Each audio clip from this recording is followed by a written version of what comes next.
Pourquoi toujours mettre les charges fiscales sur les épaules des travailleurs et pourquoi ne pas une fois taxer les multimillionnaires et les milliardaires? Jamais il n'y a eu autant de milliardaires dans le monde, Monsieur le ministre. C'est le magazine américain Forbes qui le dit dans son édition 2024.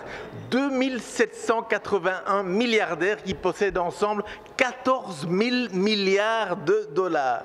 C'est 6 fois plus qu'en l'an 2000, ce nombre de milliardaires.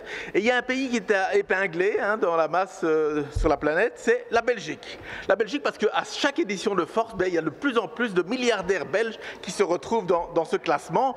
Ce qui est encore plus frappant, c'est si on regarde le site du journaliste Ludwig Verden, qui existe d'ailleurs aujourd'hui en français, lesgrandefortunes.be.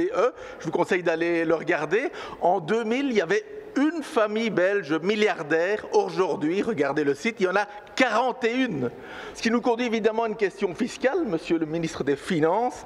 Un travailleur moyen, il paye 30 à 40% d'impôts, et puis après, il doit payer la TVA, il doit payer les accises que votre gouvernement a augmentées, les taxes régionales, les taxes communales, les droits d'enregistrement, les droits de succession, le précompte immobilier, parfois le précompte mobilier. Et ces milliardaires, ces 41 milliardaires, combien payent-ils d'impôts? 0, plus 0, plus 0, plus 0.